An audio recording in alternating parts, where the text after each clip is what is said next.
Welcome back, everybody, to For Goodness Take. Today, we have NFL videographer Kevin Edwards.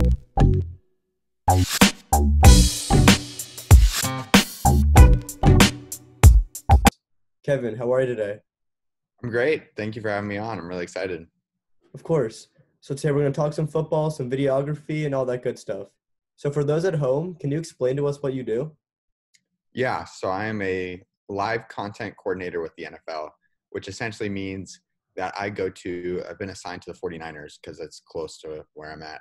So I go to every single 49ers home game, and then I'll record video stuff of the teams warming up, arriving, playing, jersey swaps, post games, all that stuff. And I'll send it to both the home and away team in real time.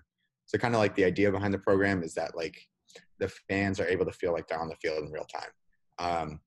And while I do mostly 49ers games, I've also gone to Oakland, LA, Seattle, Philly, Arizona. Um, so yeah, it's been a lot of fun. Hopefully there's a season of film next year, I'm hoping. Yeah. Okay. How'd you get put in this position in the first place? Yeah, so I guess I was always interested in sports videography. Um, and I applied to a video class in high school and actually got turned down. So I'd never videoed before, but I would like edit stuff on Twitter and Vine and YouTube and stuff.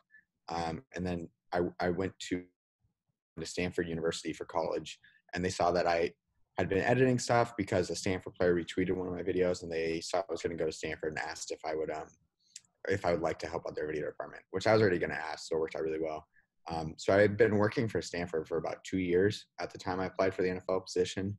Uh, so I think that experience definitely helped me to get the position, but it was also definitely like very lucky and very fortunate. But yeah, I just saw the job listing. I applied, and because I was close to both Oakland and Santa Clara, which is really where um, so they had me interview with both those teams, and I was just fortunate enough to get the position with the 49ers. Great. As a Packers fan, I know you're a Packers fan. It must be tough doing the 49ers. They've Yeah, been kind of dominating us the past decade. yeah, that was. I really, really enjoyed working both Packers games, except for like obviously getting destroyed both times. But yeah, I grew to like the 49ers over the course of the season. Definitely still a Packers fan for the rest of my life. But Okay. As an NFL videographer, you've seen pretty much, a ton of players. Who are some of your favorites to film? Because I saw you were at the Pro Bowl. All the best yeah, talent in the world were there. yeah. Obviously, like I'm biased towards the Packers, so basically that whole team, like Aaron Jones. I really like filming Jair. Um, Jarvis Landry is pretty cool to film. Like certain players kind of like act out for the camera and they get you cool content like Jarvis and OBJ. Kyler Murray was really cool. I got to work a couple of his games. Um, I didn't get to film him a lot except for the Pro Bowl, but Cordell Patterson was actually very, very nice and like really cool. Um, and Tre'Davious White was pretty cool as well. And then obviously with the Niners, like Kittle is a big personality. He's really, really cool to film. So those are the ones that probably come to mind off the top of my head. Have any of those guys reached out to you after filming them? Yeah, so I've had a couple Niners players like DM me, like Kendrick Bourne, and a couple others about like getting my footage direct to them.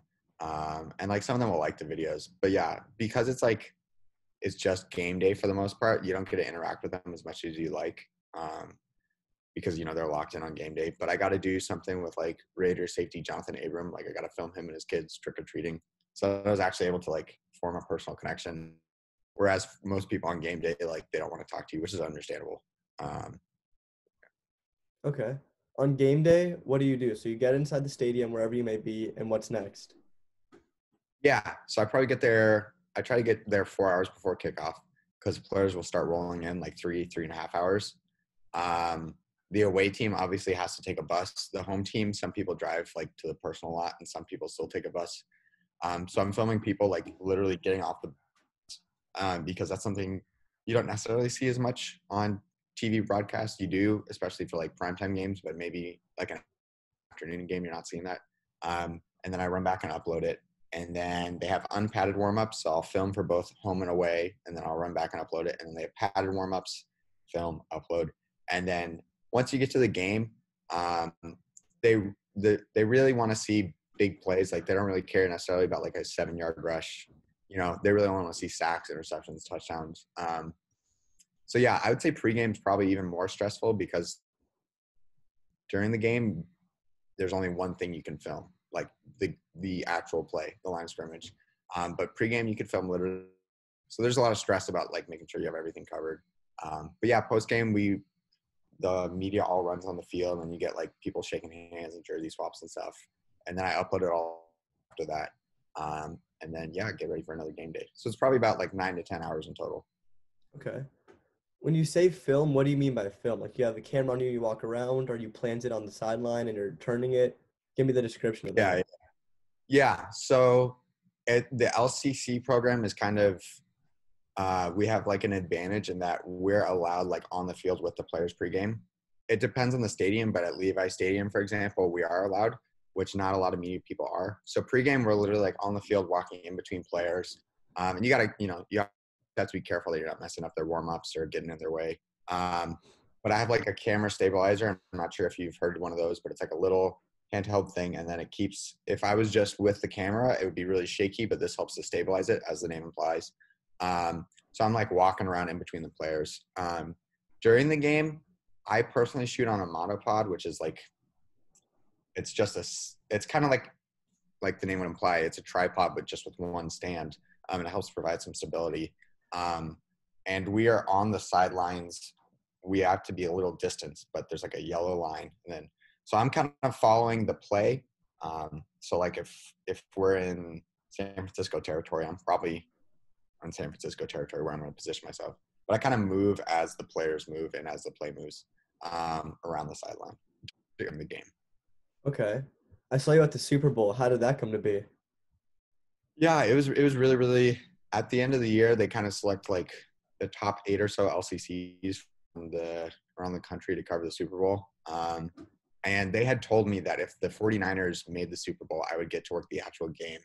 But Oh, if one, I would only get to week of, but I wouldn't get to cover the actual game. So I was very conflicted watching the NFC Championship game because obviously I'm a huge Packers fan, want them to succeed. But I recognize if the Packers win, I don't get to work the Super Bowl. So it was a very surreal event. I was like very, very nervous pregame. Like once the actual game started, it kind of felt like which is crazy to say. It was a very, very cool experience. Game the Niners lost. I was kind of pulled just because I'd worked with like the Niners team all year and was kind of, but yeah, it was very, very cool. okay. Being on the Niners staff, the filming aspect of it, do you do anything besides filming, like talk to the players after the game or go out to team dinners or hear what they have to say at all? Yeah. So I'm technically employed by the NFL, and it's like they almost like loan me out to the Niners. So since I'm technically not employed by the Niners, they don't really, but like I work with a lot of people who work directly for the Niners, and they've been super, super nice and welcoming. So they'll have me like come up with ideas for their Twitter or Instagram or TikTok or Snapchat or stuff like that. Um, so I've kind of worked side by side with them because they've been really nice and welcoming to help like create content for their social media. And sometimes on the other LCC lunch or dinner. But yeah, just because I'm technically not employed directly by the Niners, I don't to see those aspects maybe. Okay. Well, at least you're around them a lot of the time, which is cool. Yeah, yeah. What has been your favorite memory being an NFL videographer so far? Um, it's hard to choose one. I'll choose 3. The first one was definitely working the Packers game because like I grew up watching Aaron Rodgers. I have Packers stuff all over my room, and it was just very surreal to be like this close to people I grew up watching. Obviously, wish it was a different result, but um, they had me go to Seattle for I don't know if you remember Niners Seahawks Week 17, but I'd Was never that been to when Seattle before. the tight end was like a yard away from the goal line, Yeah, that game? yeah. Okay. Yeah. So it was a very cool, very meaningful game. Like obviously it was for the division. And it was super loud. Like Seattle, you always hear it's loud, but it was very loud. It was cool. And then obviously like it's pretty hard not to say the Super Bowl. It's just something like I'd always dreamed of working. And it was very, very cool. I think the Packers will be in the Super Bowl next year. I'm saying that with a lot of hope. So hopefully we can I film the I Packers at the Super Bowl next year. I'm biased, but I will agree with you on that. Yeah. I pulled up the Packers schedule right here, right in front of me. So let's walk through week by week. Let's get a record prediction from you, game by game prediction. Okay. So week 1, we're at Minnesota. I think we can both agree that's a win. Yeah, that's a win. That's a win. Week 2, the Lions come to Lambeau, 2 and That's 0. that's a win. Week 3, we go to New Orleans. I think we I'll say a take one loss. right there. Yeah, Okay, I agree with you on that one. Week 4, we host the Falcons, 3-1. yeah, yeah. I don't like it, but we have a bye week 5. I wish it was pushed back until week That's 9, 10, that's a 11. terrible. That's a terrible spot. Yeah. Really, I don't like it at all. Week 6, we go to Tampa Bay. Easy. I think Tampa Bay is enough for us this I year. Tampa Bay is like a very big wild card. But I'll say a win too. Personally, I think that Tampa Bay isn't going to be too good this year. Yeah, I don't think they're gonna be like. I personally don't think they'll be Super Bowl contenders. I think they'll obviously be improved in a wild card hunt or maybe even division hunt. But yeah, I agree. So right now we have them at 1, 2, 3, 4, 5, 4-1 right now. Keep this I'll hot take it. streak going. We go to Houston. I think we take that one. I'll say win. That could be a sneaky loss, but I'll say win for the sake of this. I agree. I like the Texans because that was my first time at Lambeau when they played against when Brock Osweiler was quarterback. Wait, was that in the snow? Yeah, that was my first Packer That was game. actually my first ever game at Lambeau too. That's kind of crazy. It's pretty cool. Yeah, that exact game was my first game at Lambeau too. It's cool. I remember waving to Mason Crosby. He looked at me and like, oh God, and turned away. Vince Yeah. Wilfork waved to me, which was super funny because Vince Really? Wilfork's like this big, yeah. Yeah. That's awesome. So let's go to week 8, Minnesota. We take that. I think we do. Yeah. You're in luck. We go to Santa Clara week 9. I really want to say we win that, but I, I don't it's think off a short week for us. I'm pretty sure it's off a short week, and like they've had our number, so I'll say a loss. that's cool though. You get to see the Packers in San Fran. Yeah, it's like the odds that the Packers would play 3 times in 2 years in Santa Clara are very low. So it'll be really really cool again. Hopefully, like the season is not held up by coronavirus at that point. I hope so too. Yeah, that's definitely one I've already like circled on my calendar that I'm looking forward to. When you saw that, how excited were you? I like obviously I knew last year that they were going to play at least once, and I was super excited. And then I kind of was like, as the playoff picture started taking shape, I'm like, we see this again twice. Obviously, both of them are big games, but yeah, it was super cool. And then when I was looking at the schedule this year, I was like, I can't believe they're playing a third time. So yeah, it's very, very, very cool.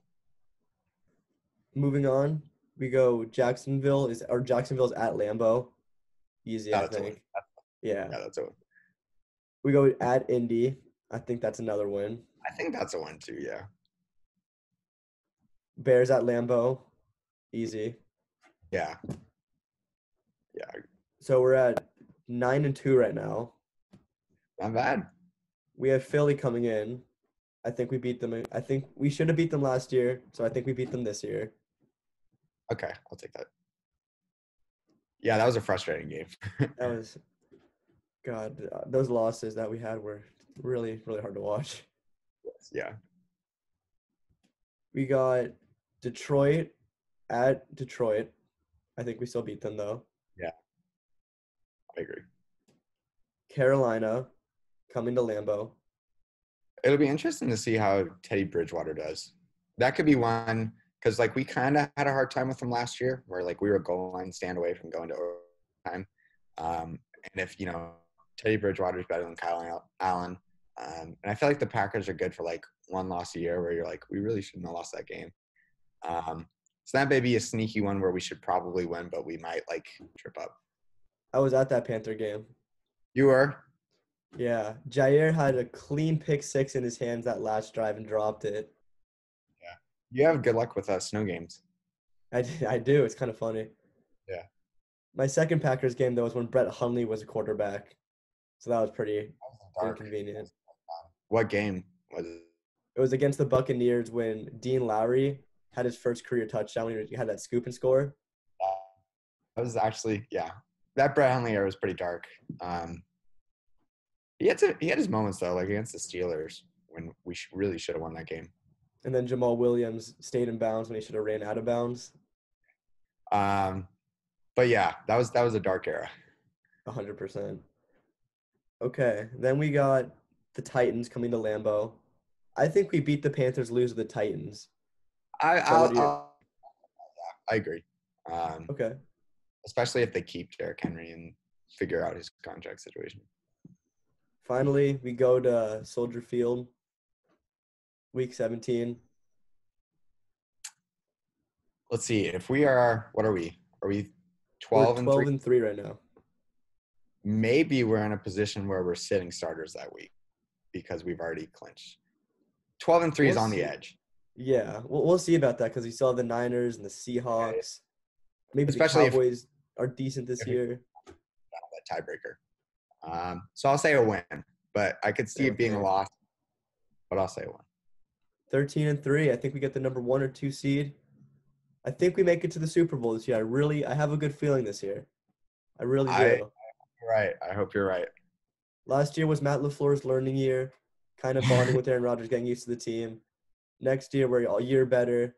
Everyone's more experienced. I think it's our year next year. I hope you're right. That would be awesome. What were your thoughts on the draft? I've really gone back and forth on it. I really like the idea of us like moving towards a more run first attack, kind of like San Francisco, where we're passing off of play action. I just don't know if this was the year to set that up, especially because like we were a game away from the Super Bowl. Obviously, it was not compete very well in that game, but maybe I would have, if you're going to have a draft that orients us towards like that sort of attack, maybe do it a year down. But if they believe in Jordan Love, like Goot has done a good enough job so far that I'm inclined to like trust in him. But yeah, I've gone back and forth on it. I don't know what your thoughts are. I'm pretty high on the Jordan Love pick, honestly. I think he has a super high ceiling, like really high ceiling. It Yeah, just yeah. depends what Goot does with Aaron Rodgers' contract. That's the only thing that is kind of gray. But I Mhm. think Jordan Love can be a perennial Pro Bowler. I would have to agree with you. I hope that pans out. He's in like the perfect situation. He has Aaron Rodgers as his mentor. A Yeah, lot of people forget that Matt LaFleur was the QB coach when Matt Ryan won MVP, and it then his was. And numbers dipped when he left. he was there for RG3 too, I think, in Washington. He I want to was. say. So he's been really good with quarterbacks. So And then AJ Dillon, I mean, he's a freak athlete. I wasn't too high on that pick. yeah, I didn't love that pick, but I think he could be really important, especially if Aaron Jones leaves next year. Uh, I love Aaron Jones, but I don't want to pay him 30 mil. yeah, I love him too. I would be really, really sad if he left. I would understand it, but I'd be really sad. He was on my fantasy team, so I'm even closer with him. Like he won me so many games. Yeah, he was a beast. The biggest thing is that we didn't draft a wide receiver, but looking back on it, it's like I think we're okay without drafting a wide receiver. I agree. I think like Lazard and Funches behind Adams, like I think that's like at least average. Like that's like a top 16 wide receiver group. I think maybe top 20. 100%. But yeah, especially if we're like starting to run more and more, and then passing comes off the play action. Like I think that's a good enough group. I'm really high on Allen Lazard. He closed the season really strong, super tall, contract year. So I think it's stacking up that he's gonna have a breakout. I agree. I think he's going to be really, really good this next year. And Equinemius St. Brown's back. He's almost like become an afterthought for me, but he was really, really good the previous year when he like saw minutes. So And MVS is working with Randy Moss the past 2 seasons, so hopefully he can actually put everything together with him. I actually got to meet him at Super Bowl week, and he was super nice. And like obviously not last year, but the year before, like he has moments. Like I remember he had a stretch where it was like when we went to New England, he went off, and then it was the game before. I think like he has the talent to do it. He's just got to put it all together, which I hope he Yeah, does. he's fast. That Raiders game he went off. That first week he had that long catch. Week Yeah, 3, I think. No, week 3 at Denver he had that huge play when Aaron Rodgers cut them off sides and launched it down the field. yeah, He's a good deep threat. We yeah. just need to, I think, utilize his talents a little bit better because I don't think his route tree is too deep. Yeah, I agree. So I hope he puts it all together. Final thing with the Packers, Rodgers versus Brady. I think we're both biased towards Rodgers, but who do you think is better? Like, if you were to take one in a draft, they're both 24 years old. Who would you Mhm. take? Yeah, I'm biased, and I've definitely been like on the Rodgers train. I just think, yeah, like people just get so caught up in QB wins when it's really not a QB stat. And if you look at like his playoff stats, like Rodgers is putting up more points per game. His touchdown interception ratio is like significantly better, passing yards. And I recognize that statistics came later than Brady, so it's like inflation for a pass heavy offense. But um, I mean, I could see an argument. I firmly believe that Rodgers is the most talented quarterback of all time. And I think Mahomes has some work to do before he can challenge that. But I think in as a sports community, what we have defined as greatest, like I wouldn't argue if you said Brady was the greatest. Although I do think Rodgers is definitely more talented, and had their roles been reversed, like Rodgers would win at least 5, if not 6 Super Bowls as well. Um, yeah, I I don't know what you're. personally believe I'm on the same boat as you. Rodgers is better than Brady. His highest QB or touchdown to interception ratio of all time, highest QBR of all time. You said Aaron Rodgers puts up more points. Yeah, I think he averages like between 32 and 34, but the team they play is 36 to 38. So Yeah, it's like it's not really his fault that he's losing those games. And then the most interesting stat I saw is that every year in his whole career, Tom Brady is at a top 15 defense or better. yep, The one season Aaron Rodgers had a top 15 defense, he won the Super Bowl.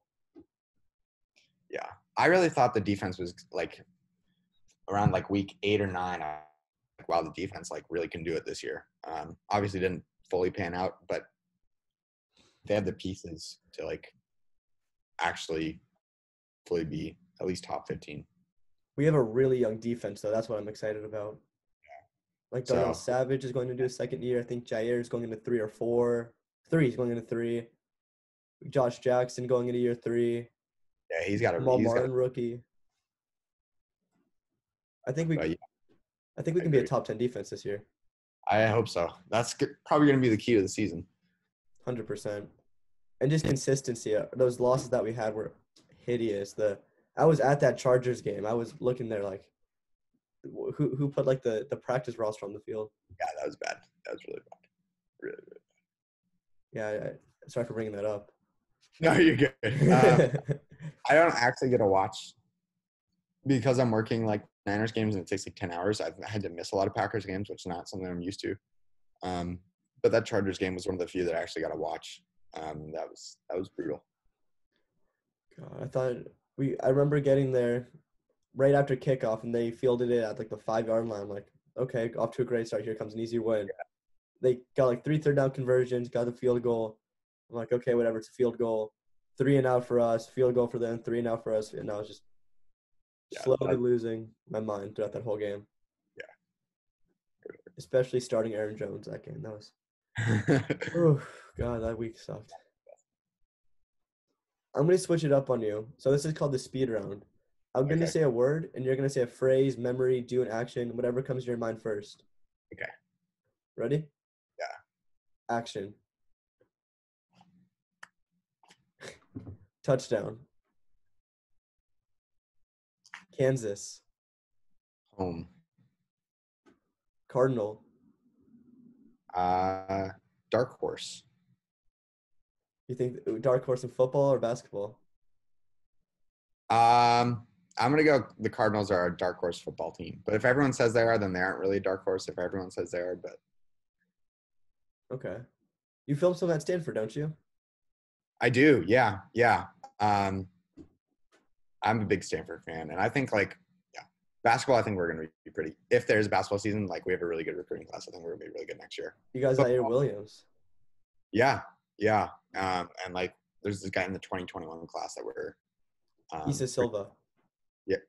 yeah, yeah. And he's recruiting his buddy, whose name escapes me. But yeah, we could actually be like sneaky good. Harrison Ingram, I think, is the guy you're talking about. Yes, yeah. Did you always grow up a Stanford fan, or do you have a different college in mind growing up? Yeah, no, I always did. My mom went to Stanford, And we always cheer for Stanford. Like we went to their Rose Bowl when they beat Wisconsin. We went to the Rose Bowl against Iowa, Michigan State, and like we went to the Orange Bowl when they're in it. So like I always grew up rooting for Stanford. So like Andrew Luck, Toby Gerhardt, all those teams. Do you ever film basketball, or are you strictly a football guy? I do, yeah.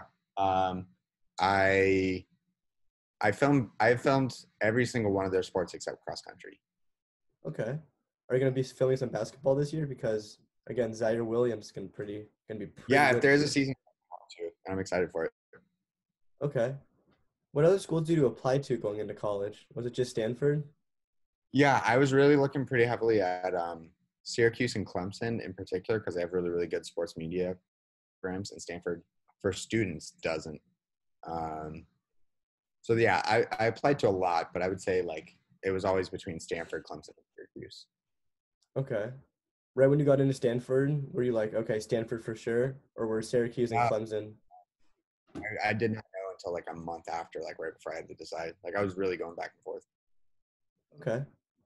Well, I'm really excited to see some more of your work because that Pro Bowl video you did was really nice.